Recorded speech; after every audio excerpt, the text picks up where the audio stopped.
காசா மக்களுக்கு எதையாவது செய்யணும்னு நினைச்சுக்கிட்டு சில தவறான செய்திகளை மக்களுக்கு மத்தியிலே பரப்புகிறார்கள். அதுல ஒண்ணுதான் இன்னைக்கு முழுவதும் நிறைய சகோதரர்கள் எனக்கே வாட்ஸ்அப்ல திரும்ப திரும்ப அனுப்பிக்கிட்டு இருக்கிறீங்க. அது என்னன்னு கேட்டா, அடுத்த 72 மணி நேரங்கள் பாலஸ்தீனத்திற்கு, குறிப்பாக காசாவுக்கு ரொம்ப முக்கியமானது என்று சொல்லிட்டு, காசா அதே போன்று பாலஸ்தீன போராளி குழுக்களை அழிப்பதற்காக இஸ்ரேல் 1 லட்சம் படை வீரர்களை கூடுதலாக 2 லட்சம் படையையும் காசாவுக்குள்ள அனுப்புது.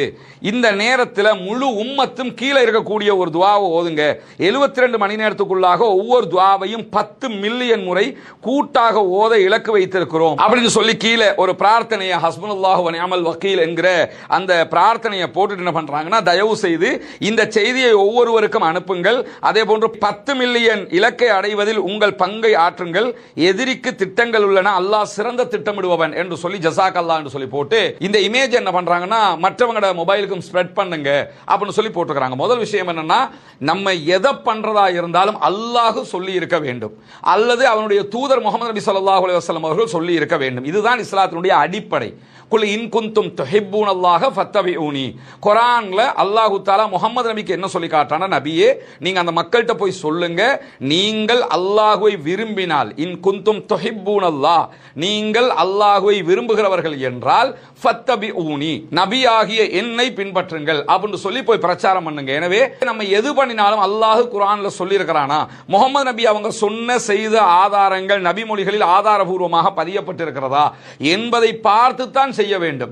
இல்லாத பட்சத்தில் செய்யறது நன்மைதானே என்று சொல்லி எதையாவது ஒன்று நம்ம பண்ணினோம்னா அந்த நன்மை முகமது நபிக்கு தெரியாதா என்கிற கேள்வி வரும். நம்ம சமூகத்தில் நிறைய பிழைகள் எங்க மார்க்க ரீதியா அரங்கேறுதுன்னு சொன்னா, எதையாவது ஒன்று சொல்லி விடுறாங்க, இப்படி ஒன்று பண்ணுங்க, இந்த மாதிரி ஒரு மெசேஜ் அனுப்புறது, துவா தானே செஞ்சா நன்மைதானே அப்படிங்கிறாங்க. துவா தானே செஞ்சா நன்மைதானேங்கிறதுல துவா அல்லாஹ்வுடைய தூதர் காட்டி தந்த வழிமுறையில் இருக்க வேண்டும். எதை செய்யறதான செஞ்சா நன்மைன்னா எப்ப நன்மையாகும்? நாம அல்லாஹ்வுடைய தூதரா? இந்த மெசேஜ் அனுப்பினவர் அல்லாஹ்வுடைய தூதரா?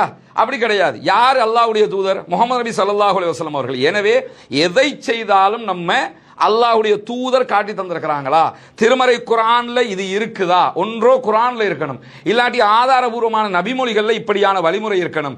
இந்த ரெண்டுலையுமே இல்லைன்னு சொன்னா, இல்லாத ஒன்றை நாம் செய்து விட்டோம் என்றால் கண்டிப்பாக அதற்கு நன்மைக்கு பதிலாக அல்லாஹ்விடத்திலே குற்றம் தான் நமக்கு பதிவாக்கப்படும் என்பதை நாம் புரிந்து கொள்ள வேண்டும். ஏன்னா இது நன்மைதானே என்று நம்ம முடிவெடுக்க இயலாது. இந்த நன்மை முகமது நபிக்கு தெரியாதா? பத்ர்ல சஹாபாக்கள் கொல்லப்பட்டாங்க, உஹதுல கொல்லப்பட்டாங்க, இன்னும் சொல்ல போனா உஹதுல எல்லாம் உஹது வரைக்குமே வந்துட்டாங்க எதிரிகள். மற்ற மற்ற சந்தர்ப்பங்கள்ல பல தடவைகள் மதீனா முற்றுகையிடப்படுகிறது, யூதர்கள் வந்து முற்றுகையிடுறாங்க, யூதர்களோடு சேர்ந்து எதிரிகள் வந்து முற்றுகையிடுறாங்க. இப்படி பல யுத்தங்கள் எத்தனை காலகட்டங்களில் ரசூலுல்லாஹி ஸல்லல்லாஹு அலைஹி வஸல்லம் இது மாதிரி முற்றுகையிடப்பட்டிருக்கிறாங்க.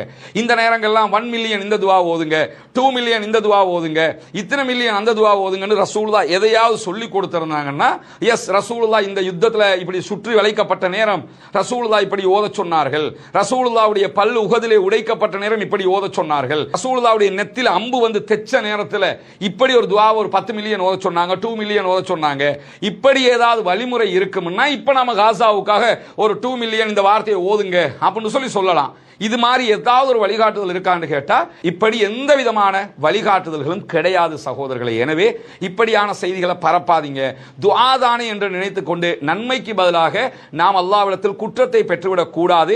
மன் அஹதஸ ஃபீ அம்ரினா ஹாதா மா லைஸ மின்ஹு ஃபஹுவ ரத்துன் என்று அல்லாஹ்வுடைய தூதர் ஸல்லல்லாஹு அலைஹி வஸல்லம் அவர்கள் சொன்னதாக ஆயிஷா ரலியல்லாஹு அன்ஹா அவர்கள் அறிவிக்கக்கூடிய ஆதாரபூர்வமான நபிமொழி சஹீஹுல் புகாரியிலே பதிவு செய்யப்பட்டிருக்கிறது. யார் இந்த மார்க்கத்தில் இல்லாத ஒன்றை புதிதாக உருவாக்குகிறாரோ அது ரத்து செய்யப்படும், அது இல்லாதொழிக்கப்படும், அது ஏற்றுக்கொள்ளப்பட மாட்டாது என்கிறத நம்ம ரசூலுல்லாஹி ஸல்லல்லாஹு அலைஹி வஸல்லம் அவர்கள் சொல்லியே நம் ஆதாரபூர்வமான நபிமொழிகளை இன்றைக்கு பார்க்க முடிகிற நேரம். இப்படியான இந்த 72 மணி நேரம் இதில் வரக்கூடிய செய்திகளை நீங்க பாருங்க. 72 மணி நேரம் பாலஸ்தீனத்திற்கு, குறிப்பாக காசாவுக்கு மிக முக்கியமானது.